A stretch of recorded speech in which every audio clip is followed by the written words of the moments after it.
13-nji bölek hormatly Molla Ahmed Ahun Gurbanpur tagsirin Asyp ibn Berhiyanyň Bilqysyň taxtyna Hazrat Süleyman aleyhissalamyň ýanyna getirenine keramet ihtiýary diýip aýdan galat tawjisiniň jowabyasy. Emma bir migdar aladyk şolaryň ihtiýary boluşundan da size aýdyp berejek. Yani şerh akaidine sefideki hemme yerlerde ulamalar şunu okuya, şunun içindeki deliller bilen akidalarını yalla şundaydı ya keramatın bahsinde keramat ve tazharul kerama ala tariqi naqlil adil lil veli min qat'il mesafetil ba'ide fil muddetil qalile. Evliyada keramet görünür. Uzak yolları ağlıcık zamanda teyitmek yani şıkarıkıl adalar. Şundaki etiyan sahibi Süleyman aleyhisselam huwa Asif bin Berhiye alel eşhur bi arşi Belqis qabla irtidadi tarfi ma'budil mesafe. İnha Asif bin Berhiye Süleyman'ın veziri Kur'an'da da şunun gurrunu getiriyor şey Süleyman Peygamber'e aydiyefen gözüňi bir ýere dikip urup alman kan sen Belqisyň taxtyny getirerdin diye. Süleyman Peygamber şonu getirin diýip isläpdir. Ol Süleyman Peygamberiň ýanyna gelýän bolmaly, şo gelmän şonu getirin diýipdir. Şonda ene atike bihi qabla yartad ileyka tarfuk. Ene atike diýenim men getireýin diye. Bir adam men getireýin diýip bilmez. Onun öz ihtiyarı bolmasa, es ihtiyarı bilen getiriyor bir işi, gücün yetse, yani kesbedi bilyen bolsan, şonu sen men getireyin diyersin. Hamidan ve musalliyen, hormatly ahunda edejan, ekabir ulamay Diyobendni kabul etýän diýip aýtýarsyň. Ýöne ulamay Diyobendin kitaplaryny, köp kitaplaryny mutala edip görmäpsiň. Şöyle keramatlary ihtiýary diýip aýdyşyňdan ma'lum we belli bolýar. Ve halan kaýtýarsyň Hazrat Hakimul Umma Muhammed Eşref Ali Tahanawiyniň kitabyny Hawzi ilmimizde dersi eden özümiz diýip.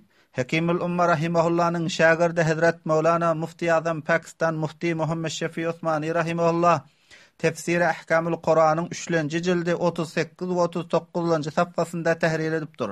Mufti Muhammed Şefi Osmani rahimahullah senin ihtiýary diýip aýtýan tawjihiňni keramet gaýry ihtiýary diýip tahrir edipdir. Hem çunan Tefsiri Ahkamul Kur'an'ın ibaratlaryny mutala etmekden we eşitmekden belli bolýar. Hormatly ahunda edejan Mufti Muhammed Şefi Osmani rahimahullah'nın ibaratlaryny okap izinden mana edip bereyin kulak sal. ففي هذا المقام يحتمل الأمران من صاحب سليمان عليه السلام الكرامة أو التصرف ولكن الروايات التفسيرية التي سبقت تدل بظاهرها على أنها كانت كرامة حيث تفرعت على دعائه بسم الله الأعظم فإن قيل قوله أنا آتيك به قبل أن يرتد إليك طرفك يدل بظاهره أنه كان بقصده واختياره وهو من أمارات التصرف للكرامة. قلنا يحتمل أن يكون الله تعالى ألهمه قبول الدعاء وإظهار الكرامة على يديه فقال ما قال على خبر الله سبحانه وتعالى لا على أنه كان لقصده واختياره فيه دخل. هذا ما أفاده شيخنا دامت معارفه. Tefsir Ahkamul Kur'an 3-nji jildi 38 we 39-njy safha. Bes şol jaýda ihtimal bolýar ikemriga Hazrat Süleyman aleyhissalamyň sahibinden ki Asif bin Berhiya keramat ya tasarruf walakin tefsiri riwayatlar ki sabqat etdi. Delalet etýär şonuň zahiri bilen keramat bolmaklygyna, jaýdaki çykdy dua etmekligine, şol Asif bin Berhiyanyň ismi-azamny okuymaklygy bilen. Şıltayda Mufti Azam Pakistan Mufti Muhammed Şefi rahimahullah ahunda adamyzyň aýtýan gepini beşekil etiraz zikredip ona jogap berýär pikredinler.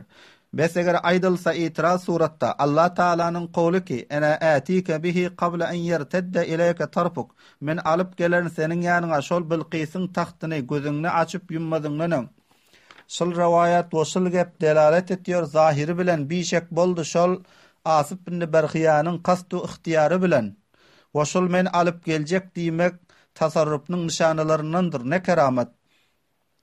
Mufti Muhammed Şefi Osmani rahimahullah şol etirazga jogap berýär.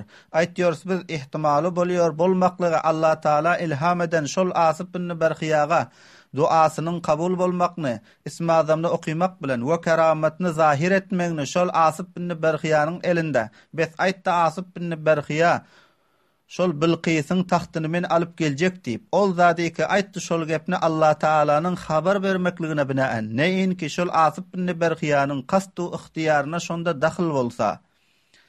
Mufti Muhammed Şafii Osmani rahimehullah aýtýar, şuldur ki, ýani Asip bin Berhiyanyň Bilqisyň taxtyny alyp gelenni Hazrat Süleyman aleyhissalamyň ýanyna Asip bin Berhiyanyň qasdu ihtiýaryna şonda daxil ýok diýip, ol zadyky paýda berdi. Şonu bizlere şeýhimiz ýani Hekimul Ummah Muhammed Eşref Ali Tanawi rahimehullah damat ma'rufuhu hemişe bolsun şonuň ulumy ma'rifatleri binaen hormatly ahundadejan görseň ekabir ulamay diýubent seniň ihtiýary diýen keramatyňy gaýry ihtiýary diýor. Ekabir ulamay diýubentni kabul etýän diýen gepinde istiwar durup bilseň, böyle ýangyş tewjilerden el çekmeli bolarsyň. Hekimul Ummah Muhammed Eşref Ali Tahanawi'nin kitaplary we ta'lifatlar ziýadadyr. We onuň şagirdi Mufti Azam Pakistan we müderris Darulum Diýubent we Bani Jamia Darulum Karachi Mufti Muhammed Şafii Osmani rahimehullah'nyň ta'lifatlary hem pisendidedir. Ekabir ulamay diýubentni kabul etýän diýip aýdanyňdan soň şol mümtaz ekabir ulamay diýubetdiň 5 kıymat purbaha pur ardyş lasany kitaplarynyň seniň iştiba we ýangyşlaryň rap bolsun diýip seniň şol aýdan sowtyňa jogap berdim. Elhamdülillah vel minna.